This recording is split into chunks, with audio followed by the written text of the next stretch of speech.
This is Chi Brown from Considered Culture, and I am doing a podcast here rather than a video. I have a couple of gentlemen with me. We're going to be discussing the Central Park 5 case a little bit more in depth and detail than the video that I did. So to my right here, I have a gentleman who we've been acquainted, or we were friends on Facebook, I guess, for a while. Yes. And I always respected the fact that he would provide some good stuff in terms of the books that he would show and how he interpreted some of the work that he's been studying from works such as people as Thomas Sowell and others. And he saw the work that I did on the Central Park 5 and reached out to me, and we have had many discussions about the Central Park 5 case since then. And I also have another gentleman who's joining us by way of the phone. His name is Rob, and he is basically a hobbyist, and he's looked in depth at this case as well. And he and I have been on social media discussing it a lot as well. So, gentlemen. Hey, how you doing? I'd just like to start by asking you guys, how you got interested in this case. Mario, you can start. Sure. I encountered your video when it first was released in early October. When I watched it, it had a remarkably profound effect on myself. I remember the case. I'm from New York, and some of the aftermath of previous incidents in the 80s kind of trickled over through hearsay from adults. Now, a few years ago, I began taking kind of an intellectual endeavor to kind of studying things in the realms of social sciences, especially the politics of race, and how particular incidents, among other things, how generally narratives are construed.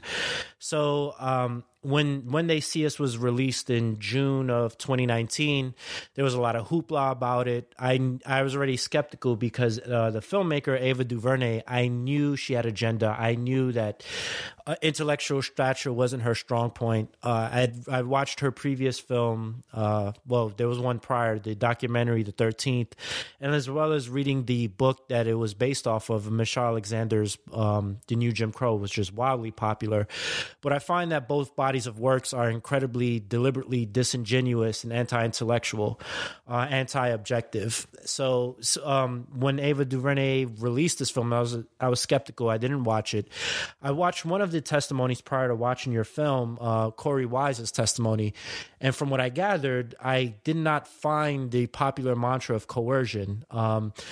The way he admitted and gave vivid detail of everything, as well as the reason why they were in the park and how many were in the park. The mantra of Central Park 5 in itself is kind of false. That kind of depicts the notion that it was just 5 young boys. But so yeah, that's generally. And then of course, a few months later, Chi makes his film in October. I found it profound, and then I kind of did my own inquiry, watching a lot of the testimonies to completion, unredacted, and you see how these stories corroborated, and just acknowledging many surface level facts about the case, from the arresting officers to their testimonies and about who was doing what during assaults. It was quite ubiquitous as to why they were convicted. Right. Good. And Rob? Okay. I kind of got interested in the case through a YouTuber that I regularly watch, Atheism is Unstoppable, or Devon Tracy. And he started making a series about the Central Park 5 back in, I think, September.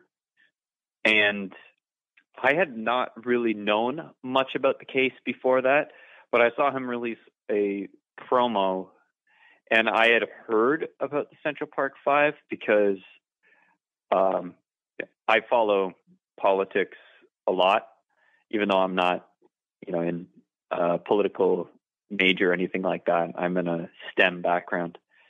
But I had heard about the Central Park 5 during the 2016 election, and it was one of the things that was brought up that Donald Trump had not apologized to them, and that he had taken out an ad where he called for the death penalty and all that stuff. And then I heard that on Netflix they were making a series about the Central Park 5, and I kind of didn't really watch it, but then I saw AIU making a series about it, and it just so happened that during that week I was actually visiting New York, and I went to Central Park.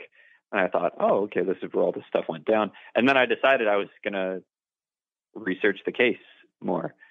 And I actually didn't watch the confession videos until I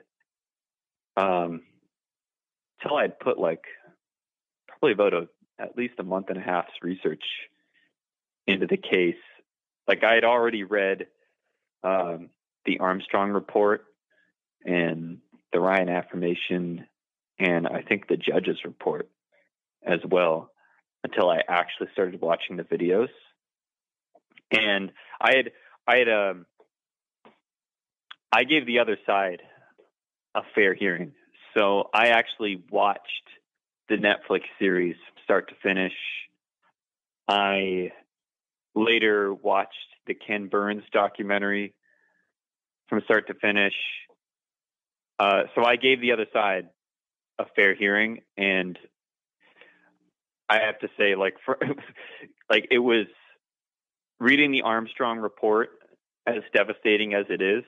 When you read the pretrial report from Judge Galligan, it's just like there's so many things in there that you've never even heard about in the case, even from mainstream, people debating about whether or not they're guilty. Even most people say they're guilty. There's stuff in there that I had never even heard of. Right. Like the thing about Raymond Santana smashing up a bunch of light bulbs afterwards, and the police documenting that. Right. That pretty much proves the pipe right there.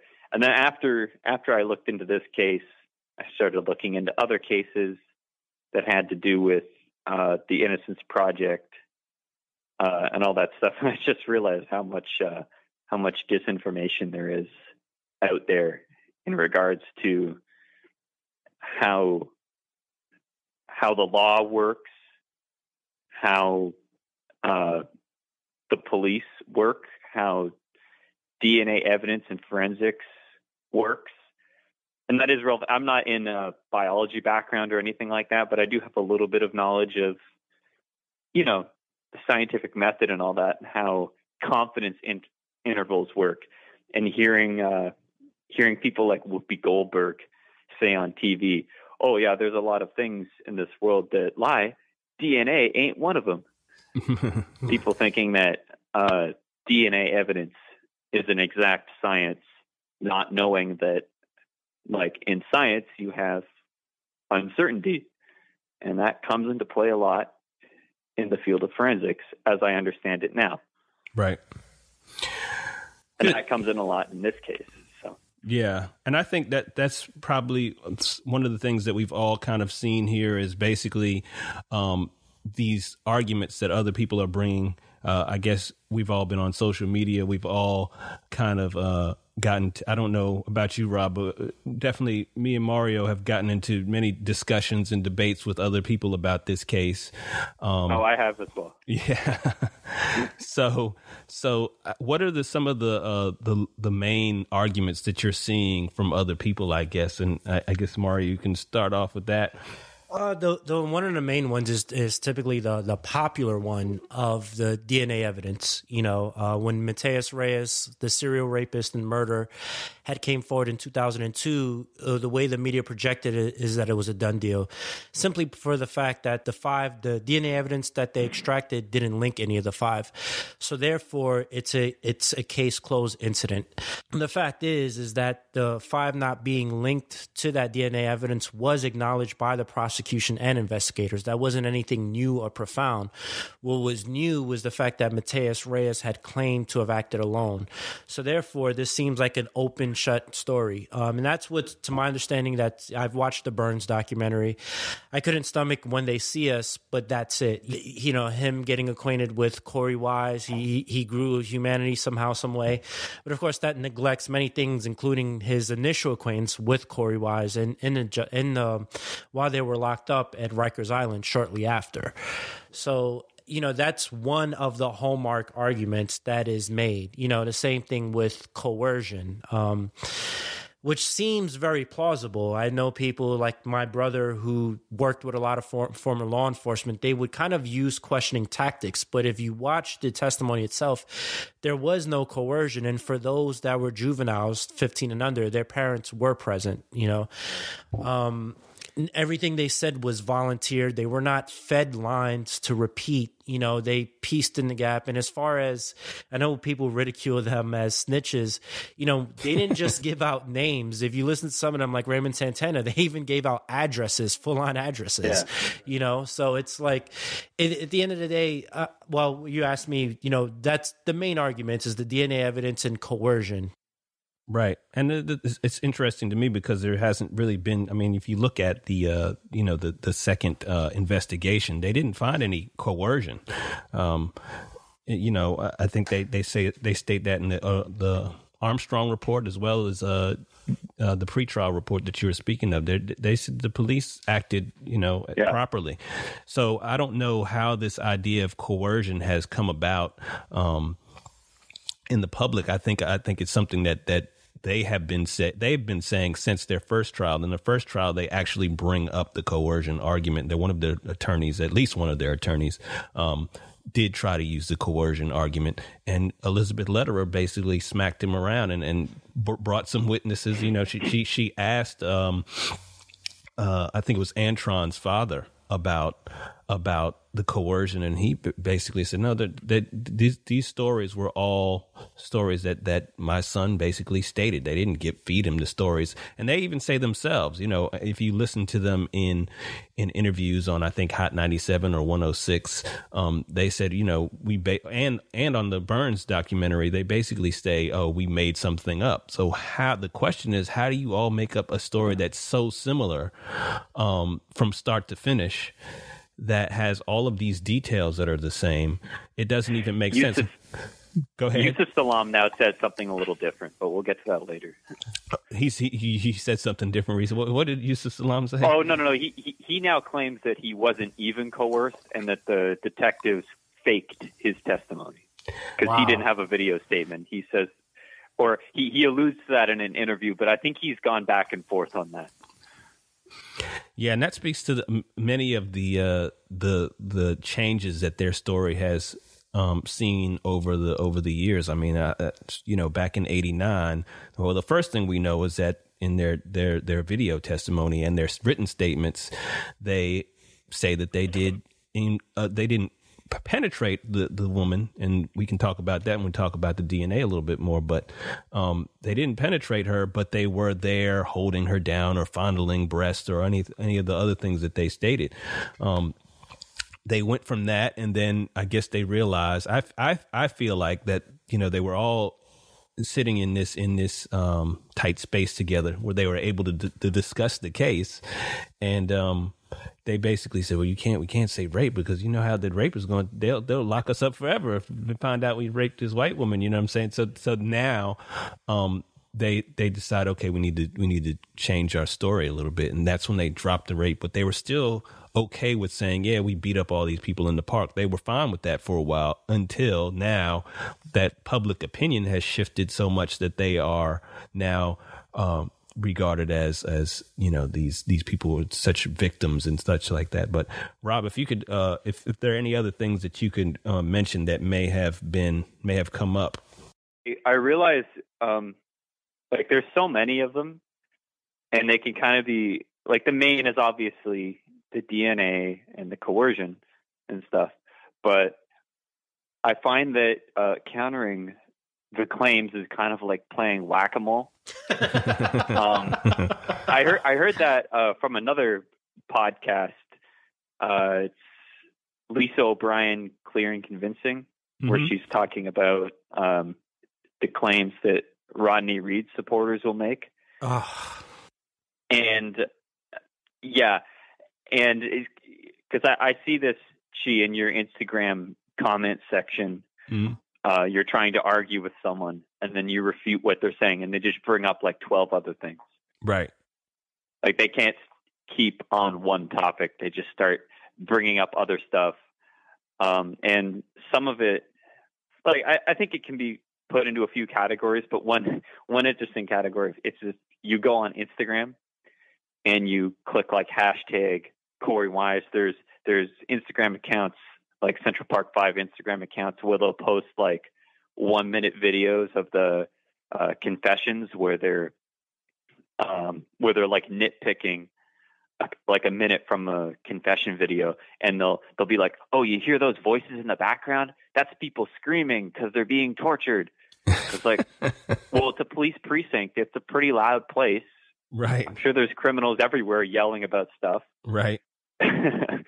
Right. And they'll just go through these confession videos, and they'll be like, oh, look at this part where Kevin said he was hit by the cop, or this part where Corey Wise says that the detective was hitting on him, like roughing him up, I guess.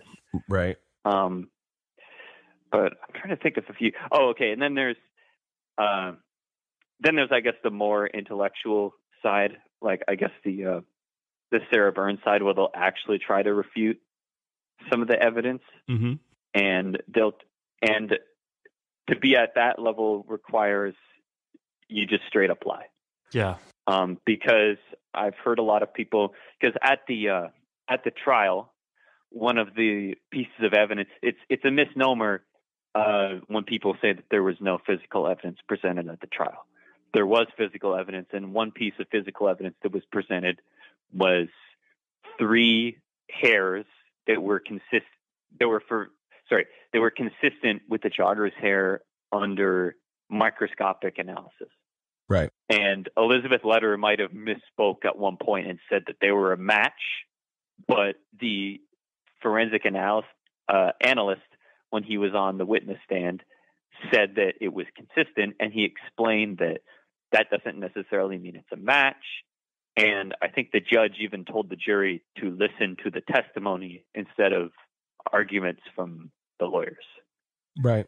So later, when they retested the hairs, it's often reported that when they retested the hairs, that they were proven not to match the jogger, that they were proven that it wasn't the jogger's. Right. That was a New York Times article that stated that. Yeah. Right. And what's actually the case is that 2 of the hairs were inconclusive, and one of the hairs actually could not exclude the jogger. Right.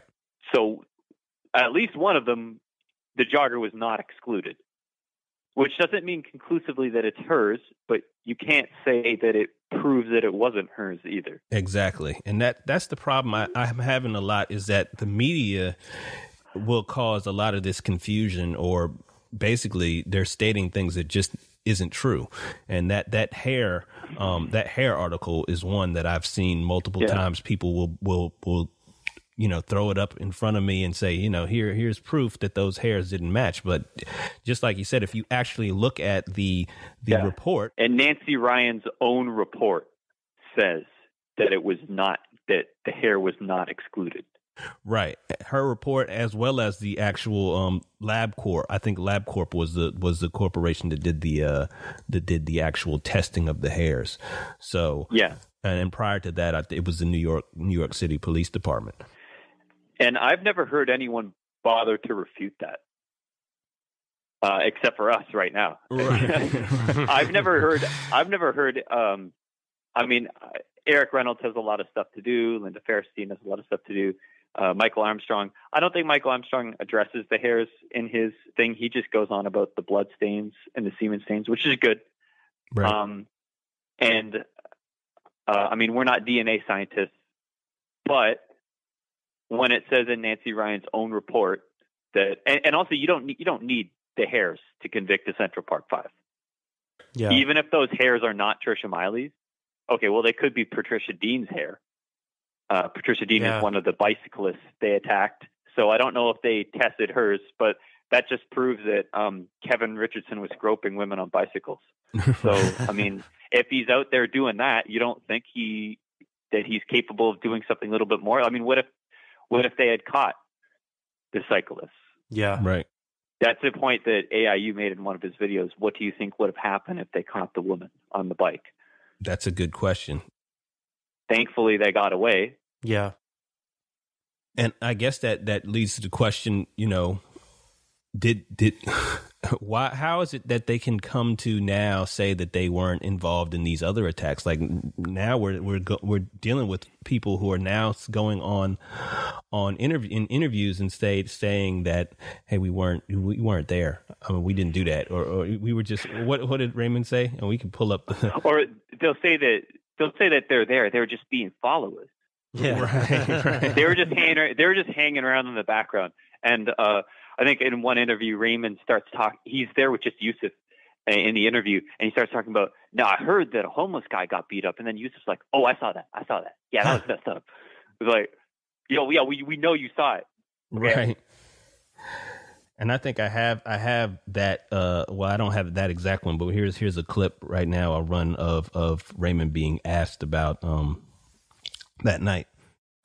Well, according to the investigation, we were with a group of other individuals, but we were about 400 feet away from where the incident happened. There was other crimes that were committed that night, by the group. So was there just that night, was there happen to be a group of young men in Central Park bugging out? Is that how this whole thing came about? Well, what happened was that it was a group of young men that were hanging out. Okay. And some of us, we were young, 14, we were followers. You hang out with older guys, they say, come on, you come along. That was it. We can't say that. We can't talk about everybody's actions that night. Okay. But our actions were, we weren't there to commit any crime. We were just being followers because we were the youngest. I found that interesting where he said that we were 400 feet away. Yeah. 400 feet is not that far. You were in there for over an hour. And not only that, but there were at least 6 other victims. Like, were you 400 feet for each victim? Yes. Yeah. In different places. Yeah. Right. So was he talking specifically about Trisha Miley there, where he was 400 feet away from where Trisha Miley was? I think he's operating on their ignorance, because chances are that Hot 97 crew does not even know the fact that there were other victims. They just know the rape and the 5. That's it, Right. Well, I think there he's admitting to being part of the Wilding group. And he's like, oh, yeah, we were with this group. They're beating people up, but we didn't do anything.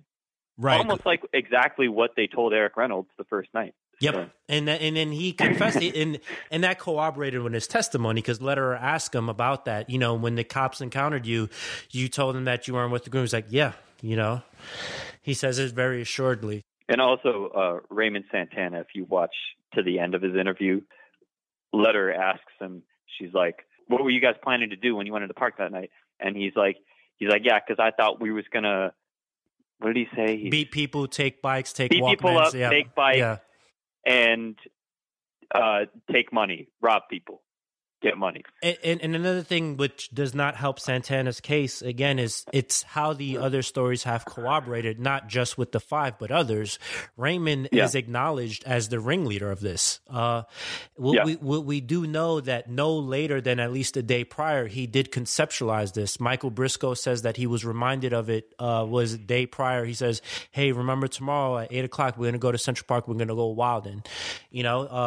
A few of them, Jomo Smith, Lamont McCall, they say that Raymond was the guy. Antonio Montalvo talks about it. He says he saw him earlier that day in school, that afternoon, and he reminded him. And he uses that same term, Wildin', to describe a previous incident that Raymond and Montalvo's brother took part of at the carnival. Yeah, I've actually heard people from New York City actually talk about the word Wildin' at the time, and the fact that these wilding escapades that these kids went on weren't just relegated to this group of people. There were other people that there were other groups of guys who would go in the park and they called it wilding. They would go and pick, single people out and beat them up or rob them and take things. So, and then you have the gentleman, Terrence T-Bone, I forgot his last name. Terrence T-Bone Campbell. Yeah. Who basically, I think, because of the Central Park 5 case, he was arrested for something that they had done days prior at that carnival, where they beat up the gentleman who was running the teddy bear stand or whatever, some kind of a carnival stand where they were giving out teddy bears. And I guess the guys wanted them. I think that they probably wanted those teddy bears to try and use it to get girls in the carnival here's this teddy bear that we just robbed from this person. But so they tried to take the teddy bear. Why else would young boys, teenagers, boys want teddy bears in a carnival? I think it was probably because they were trying to talk to girls at the same time. So anyway, they tried to take this teddy bear and they end up beating this guy up because he has a bat behind the counter there, and he comes after the kids with the bat. They're able to get it from him, beat him with his own bat, and break his arm. Well, Campbell ended up getting arrested, I believe, for that outing, and it came after the Central Park 5 case, I guess, the interrogations or something like that. Wait, so this was Raymond, Terrence, and Tony, right? No, well, Tony says that his brother was present. I don't if I remember correctly. Okay. Yeah, he gives a recollection, I guess, through his brother's observation. He told him that. I don't know if Tony was present for there, but the way he describes it is from his brother's point of view. Right, and if you the Terrence I can't remember where I found the Terrence T-Bone Campbell information, but I believe it's in Unequal Verdicts where they go into Terrence T-Bone Campbell actually being arrested after that because the guy actually ended up getting his arm broken, and I think they stabbed him as well. So they could have killed him. Yeah, during that episode. Yeah, I mean, they could have killed all these people, I suppose. I mean, yeah, because that's. I mean, it just even one of the bikers they attacked, not the tandem bikes, but there was another biker, like a competitive cyclist, who I think someone tried to punch in the face, but he was going too fast, and so he just grazed him. But I mean, because I've been biking on that Central Park East Drive, and you go down that thing pretty fast. So if someone just clotheslined you when you were biking down that thing at full speed, I mean, you could fall and break your neck. Absolutely. Right. So, and also the homeless guy they beat unconscious, and the what's his name, John Laughlin. Right. John Laughlin, yeah. If John Laughlin wasn't taken to a hospital, thankfully there was no life-threatening injuries. Mm-hmm. That's because the police found him right away. Yeah. If he had just been lying around in the park for hours, who knows what could have happened to him. Yeah, and he had similar wounds and injuries as Patricia Miley. Like I think he had a fractured orbital. Yeah, over his eye socket was fractured. So, it's very. And he had a blunt object wound on the front of his head. Right. So I think that most of what people know of this case, if you were just talking about, the average Joe. They know of this case through, When They See Us, the Netflix series. So I want to talk about a little bit about how that series has been influencing people about this case and what Ava DuVernay's basic motivation for doing this was. I mean, we know that Raymond supposedly contacted her on Twitter, was it? Twitter or I think it was Twitter. So he basically he had seen the 13th. He said he saw the movie The 13th and he decided, I want her to tell our story. Yeah. Does Raymond Santana really say that like they were kidnapped by police? Yes. We were just Raymond. Yeah. We were scouring because Raymond was one of the. Sorry, go ahead. Yeah, I was just saying we were scouring through, and sometimes.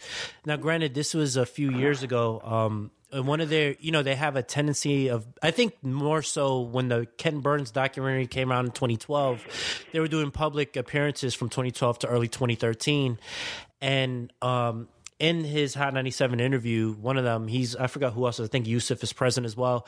He tells the interviewer like this is the story of 5 kids who were kidnapped. He uses that hyperbolic language. Oh, okay. Yeah, because Raymond was one of the people that was actually arrested at the scene. Yeah, right. By Eric Reynolds and his partner.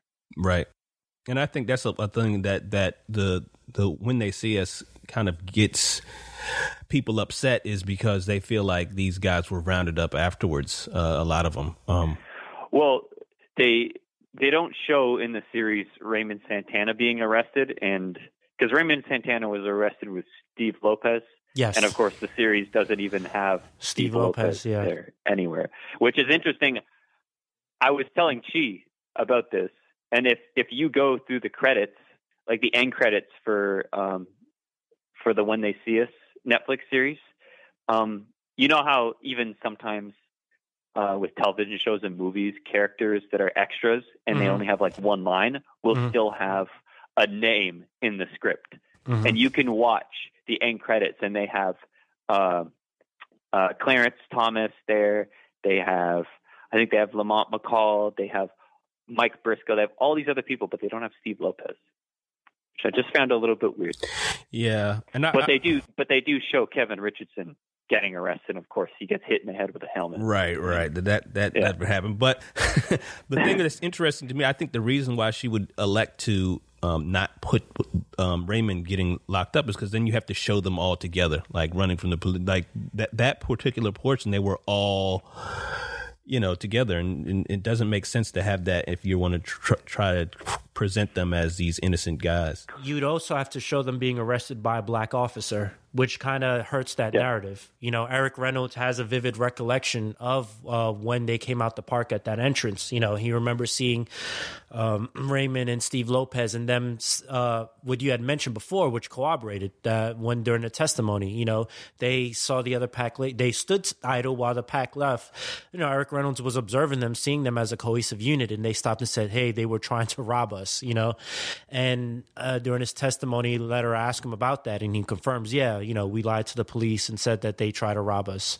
So there's no mention of Eric Reynolds, because Eric Reynolds, didn't he, if I'm not mistaken, the enclave that him and his partner arrested, two of the five were in his group of arrestees.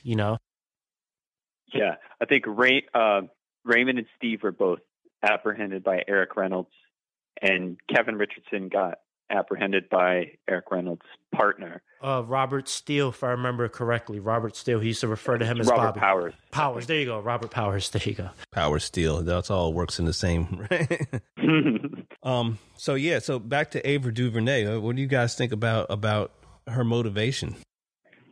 Looking at her ilk, right? And I came across this inadvertently. She's a graduate of UCLA's Black Studies program. That's a whole nother issue in itself. That's worthy of that phenomenon of lowered standards in ethnic studies. But I was incredibly skeptical. When the 13th came out a few months after, I did a class project on it. In regards to, I was comparing it to another documentary work, Walter Williams's Good Intentions. And I was seeing the differences, not just in ideology, but also its presentation. And the heavy reliance on hyperbole and theater was totally disingenuous, and I found it outright condescending and insulting. And you see some of the same patterns taking place in When They See Us.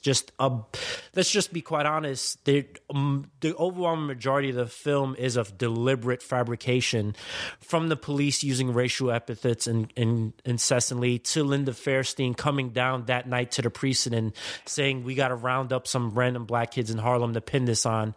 None of that ever happened. To me, I see that as a form of gross condescension. So, I mean, how arrogant is she that she made this fabrication and when all these bodies of evidence have always been accessible, and also in the series, I think in the second episode during the trial scene, they actually have Elizabeth Lederer committing a Brady violation. So they have her literally withholding evidence from the jury, which didn't happen in real life. Yeah, they also don't show the actual jury, because as we know, which is very relevant, unfortunately, is the racial composition of the jury, in order to depict this as a racist aberration. I mean, the title in itself, When They See Us, is incredibly collectivist and racist. It's implying that said group of people over here, and these are other said group of people. There is no nuance, no autonomy with said groups. It's incredibly racist. So I mean, just if you show Eric Reynolds arresting Raymond Santana, if you show the jury that would nullify that nonsense, you know. But I mean, she does this conveniently. I don't think it's an accident. Even in the depiction of Kevin Richardson, you know, the lie which he admitted was a lie about him being assaulted by the cop, as well as you mentioned, I seen the AIU video, which is very valid. The actor who plays Kevin Richardson looks nothing like him, and you see they did make an effort for the other four to look like their counterparts. Kevin Richardson was a big framed 14-year-old kid. If you look at the photo of him being arrested side by side by Eric Reynolds, he towers over him, you know. So, and it is also very relevant because he's one of the ones who they identify in their testimony as having dry humped her. Even he admits himself when he got on top of her and was simulating sex. Is that Kevin Richardson or Antron McCray that said that? Well, Kevin Richardson was the one that I was describing. Okay, yeah. I think Kevin Richardson claims that he was chasing after her, but then when, you know, they're attacking her, he said that, like, he tried to stop it. And he says that he reached out and, like, he tried to help her, and that's when she scratched him. Yeah. Interestingly, that scratch story corroborates. I mean, not only did he have the physical scratch and admit to the arresting officers in precinct, but Corey Wise corroborates that story as well and remembers vividly in detail when the scratch happened, you know, and says in the same place he got a scratch on his eye. Does Corey Wise, it's been a while since I've watched Corey Wise's video, but does he say that Kevin was scratched when he was trying to take her off of the path or when he was, like, on top of her?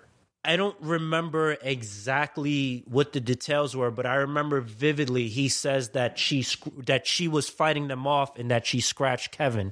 He says it by name, and he says the place that he got a scratch on his eye. Yeah, I do remember him saying that. So I just want to play a clip. We're back to Ava DuVernay about her intentions real quick.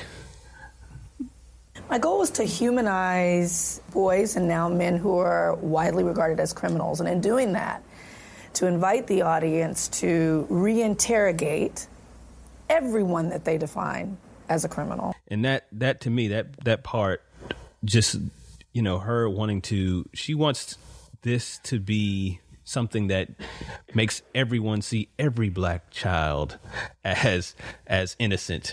It seems to me that she has an agenda, and she's boastful about it. And we can hear it again in this other clip I'm going to play, where she's asked about, you know, trying to. They ask her basically, is she going to be a journalist about this, and she says no, and you'll see.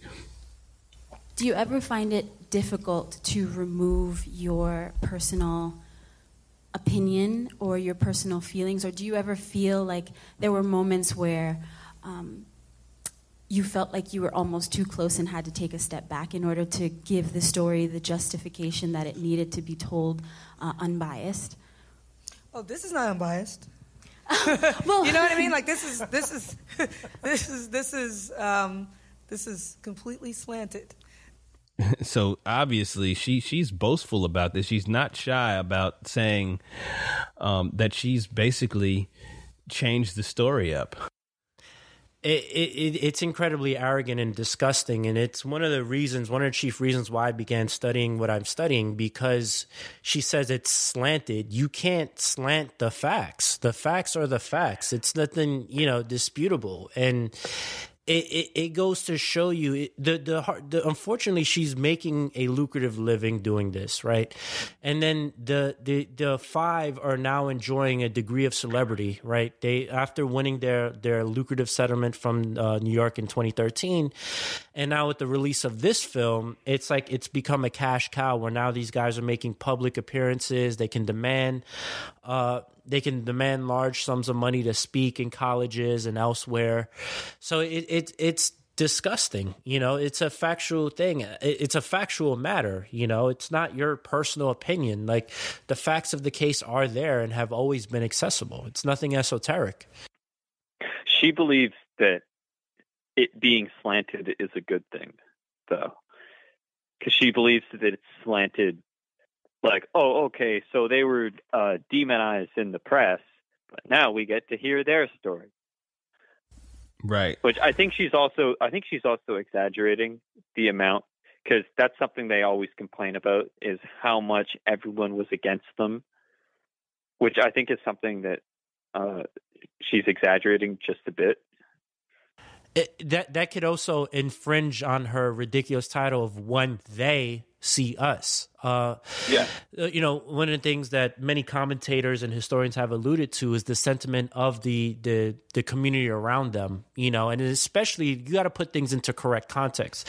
Like you had mentioned, kind of the vilification of President Trump at the time for the ad he took out in the paper, where he didn't specifically mentioned the Central Park Five, but what he's elaborating on was a harsh reality of the wave of violent crime that was afflicting New York at that time. And people, it didn't matter across the color line, they were against it. You know, and so with this case, there were many people in the adjacent area in Schaumburg that were very much against them and were for arresting them. You know, even there used to be a woman in New York. She became a news anchor, Lisa Evers. She married Curtis Lewa.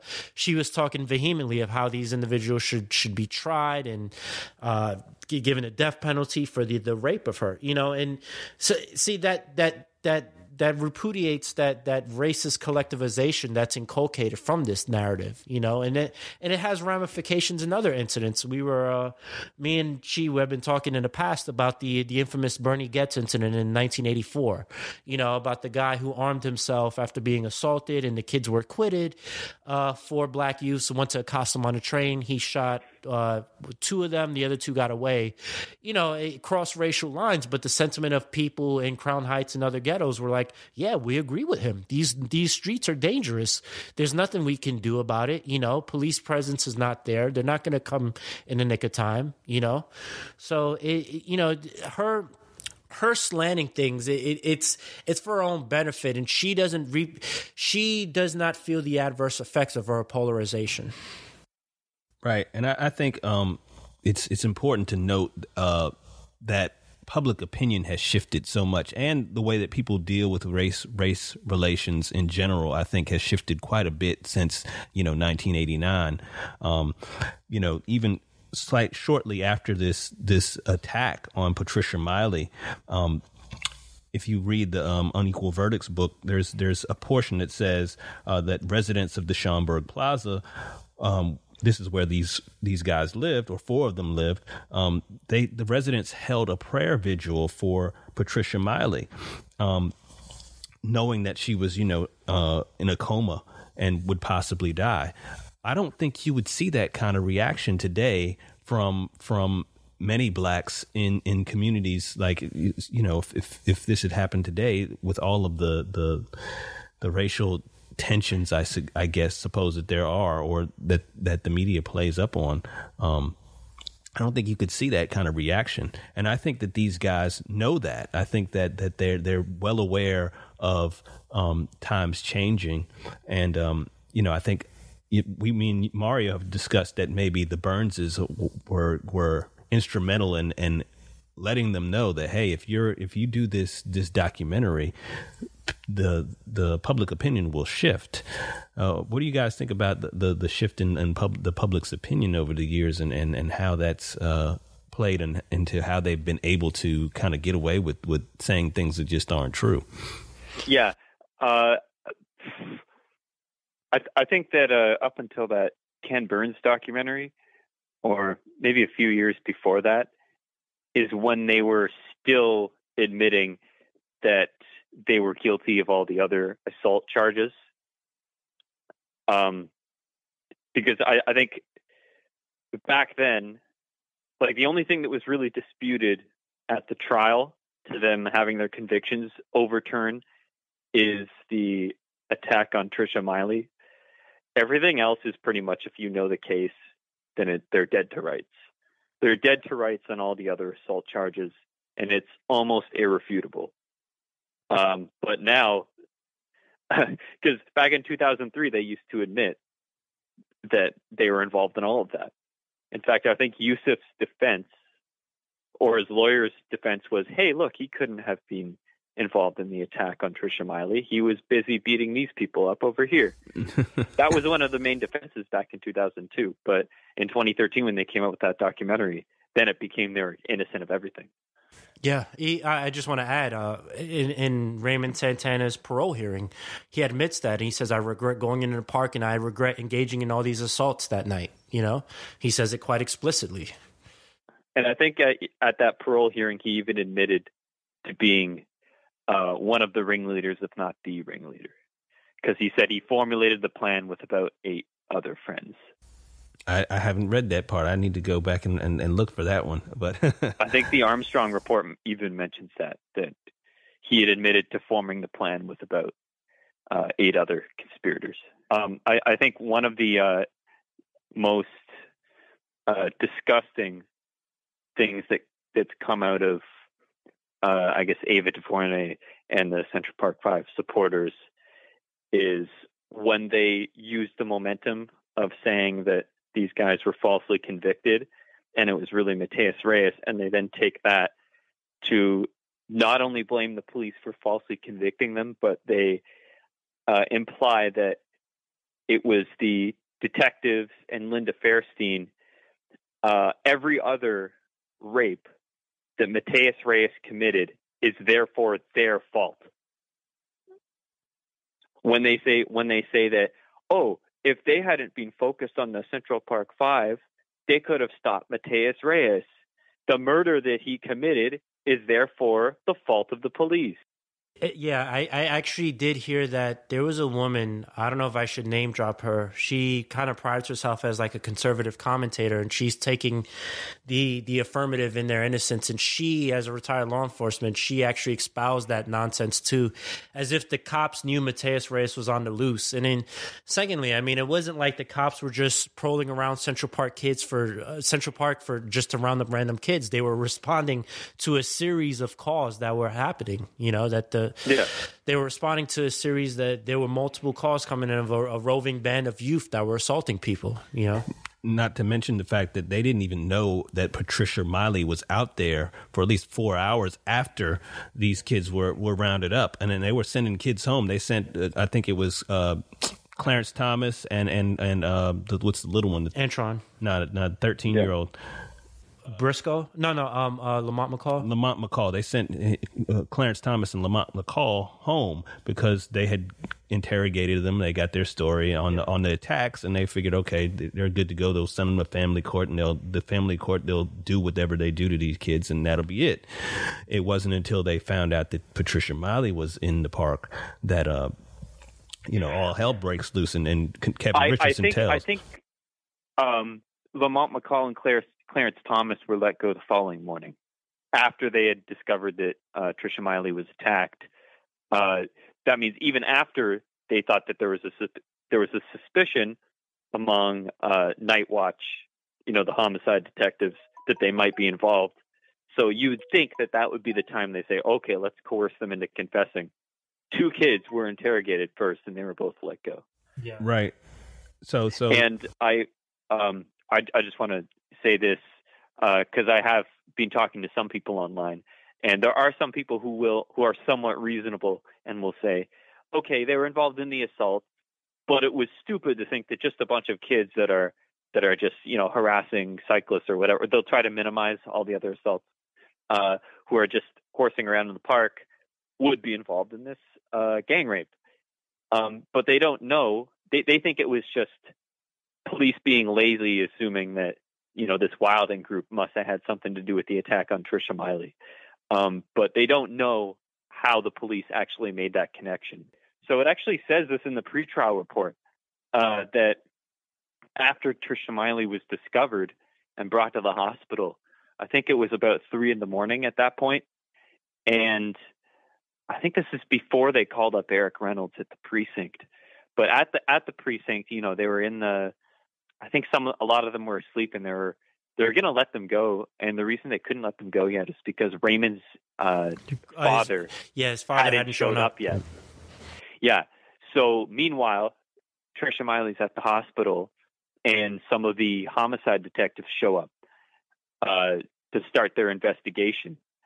And they talk to the medical staff at the hospital, and they ask, basically for a brief on on her injuries and everything. And the doctors, this is within an hour of her being found. The doctors are telling the detectives that, it looks like she put up a fight.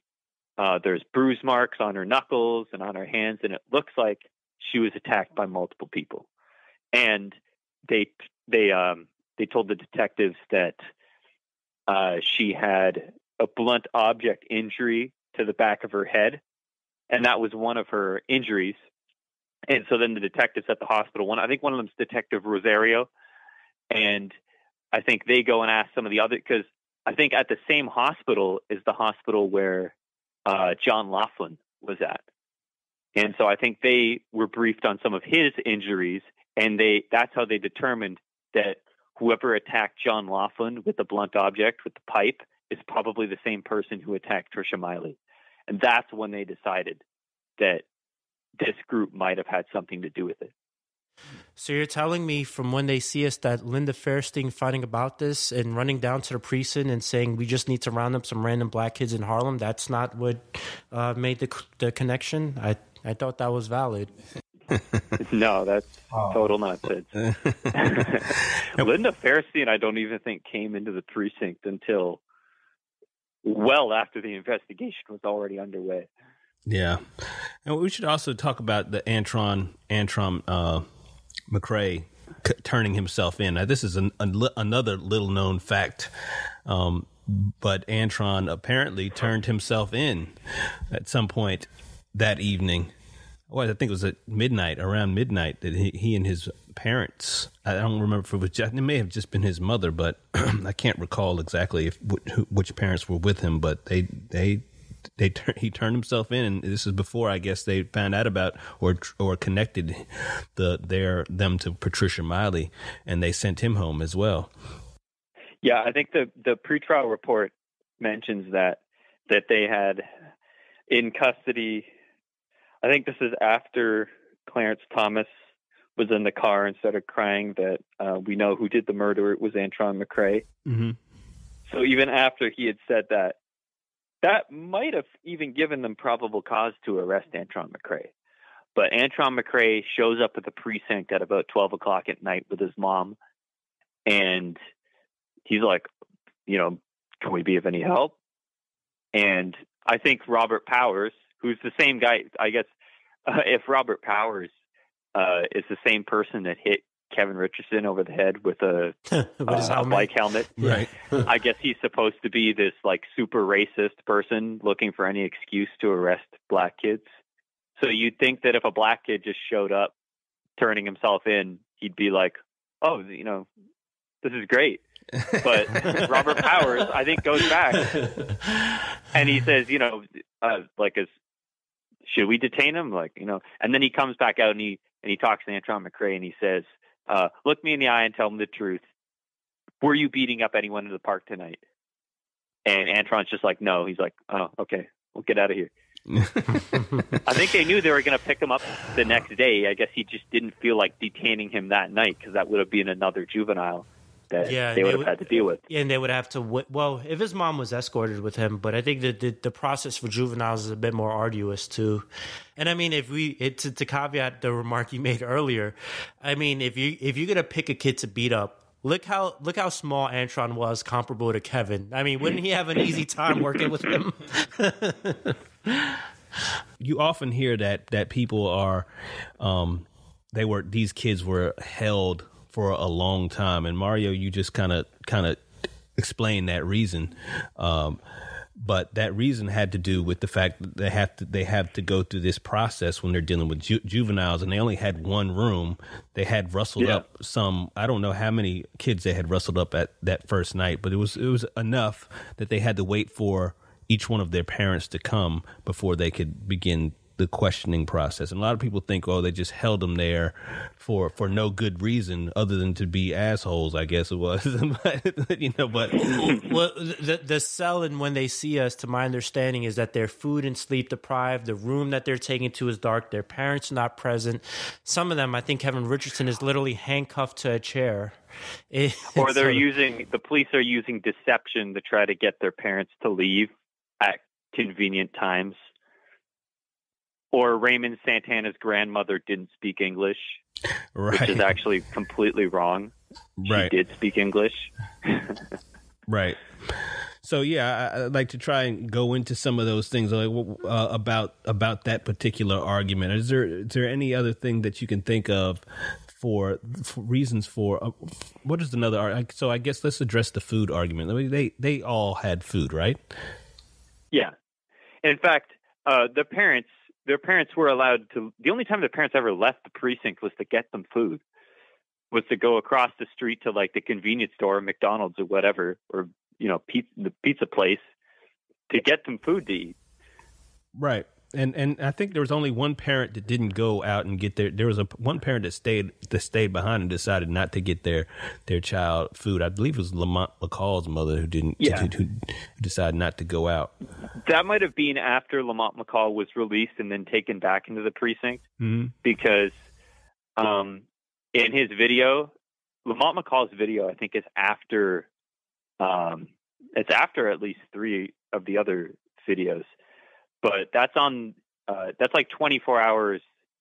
So I think the wilding was on Wednesday night. They're in the precinct Thursday. Lamont McCall's interview is on Friday morning.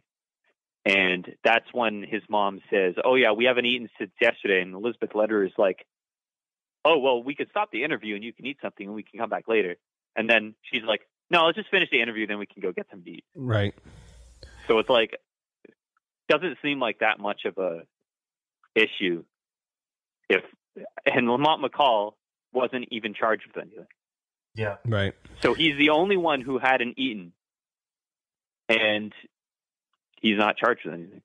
So he's not really even part of the argument. Plus, most Central Park 5 supporters don't even know who Lamont McCall is. Yeah, they don't know anybody outside the realm of those 5 who are convicted in connection to rape are largely unknown. Right. Yeah. So let's talk a little bit about Corey Wise. It's his, you look at When They See Us. Everybody looks at When They See Us, and Corey Wise has become like this darling of, I guess, people feel really sympathetic to the things that occurred to Corey Wise in prison or in that particular series.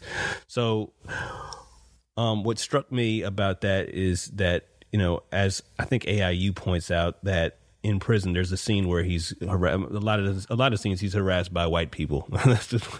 So there's a white gang that beats him up in Rikers Island, and I can't find any paperwork that corroborates this story. I mean, I think it's nonsensical. But also, well, I think Corey Wise did experience a lot of personal violence in prison. Right, but it wasn't at the hands of like other gangs, white supremacists in Rikers Island. I don't have any evidence of white supremacists beating him up. Yeah, I think Corey Wise did experience a lot of personal violence, to where he did have to spend a lot of his time in solitary confinement.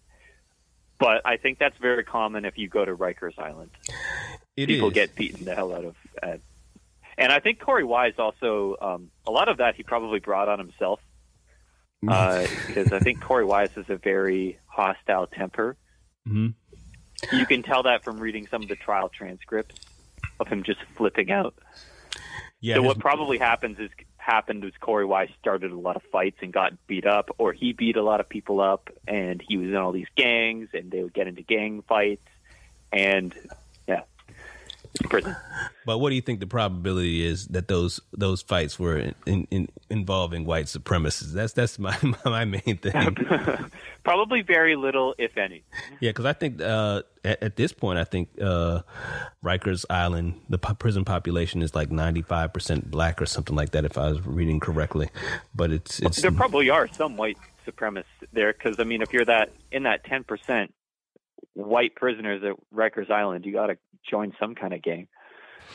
But the sense of solidarity that's depicted, I think, is a bit egregious. As if these white guys are supposedly standing in solidarity with Trisha Miley, and then they find him in the laundromat and then beat him up. This is for that woman. That never happened.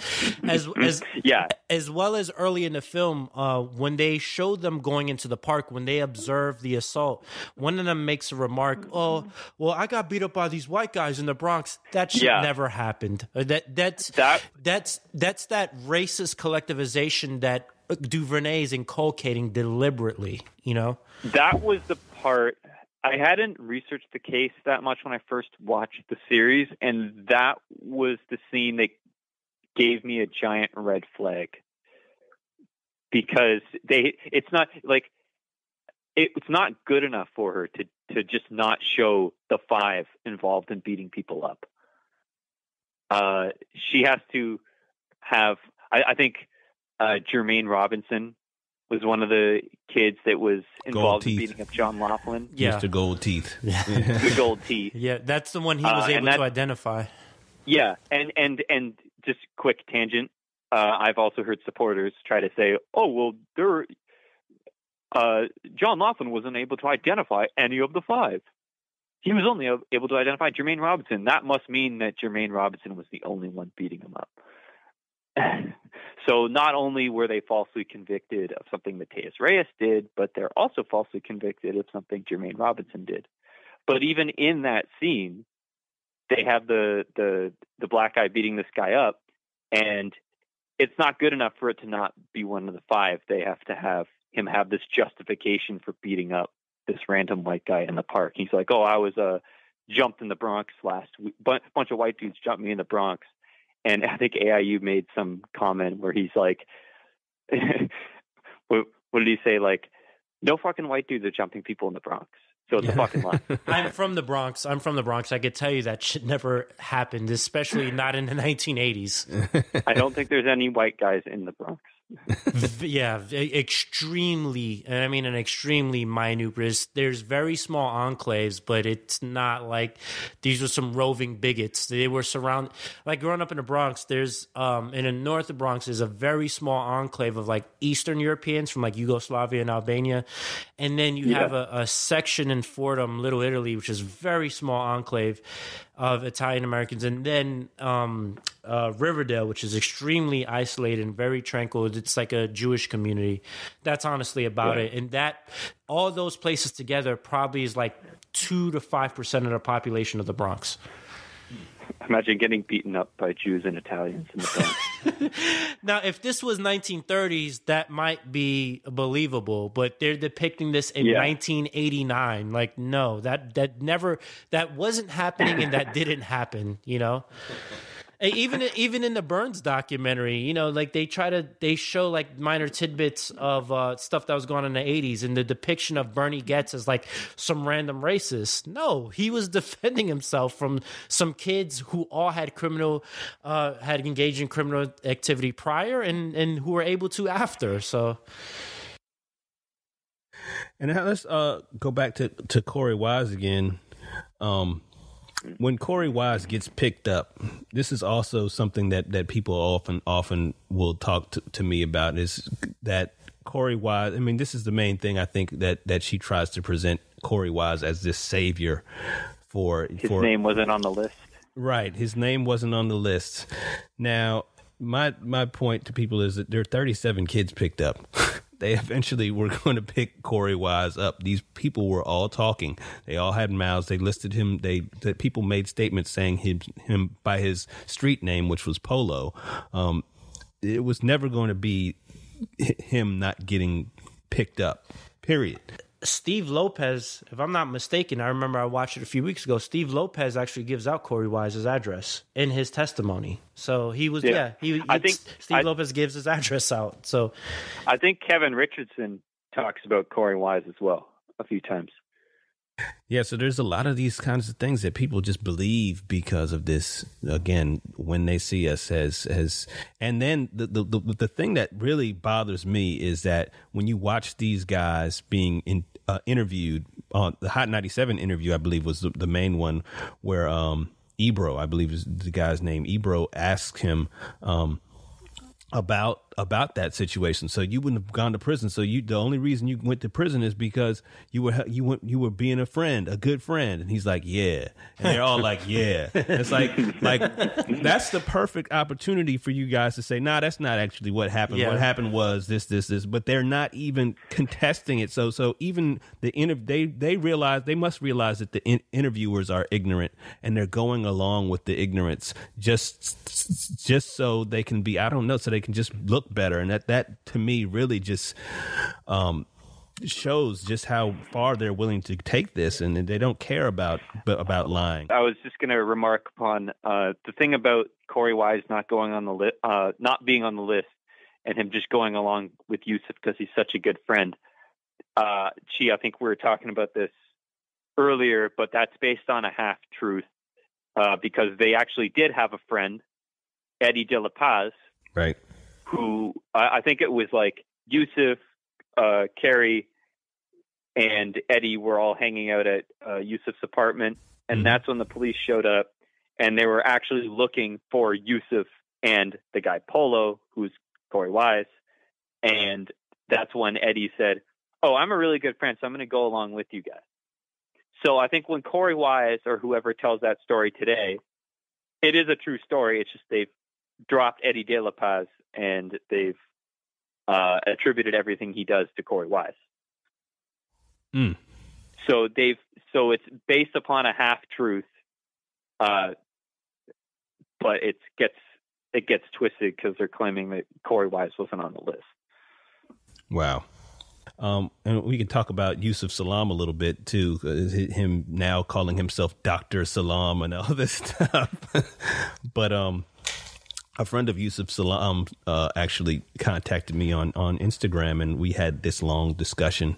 And she said that at the time she went to high school with Yusuf, and she said that the air at the school was that she knew Yusuf. Yusuf was known to carry weapons in the school. Like his friends, people who knew him knew that he was carrying weapons. I guess he was fighting with other individuals at the school.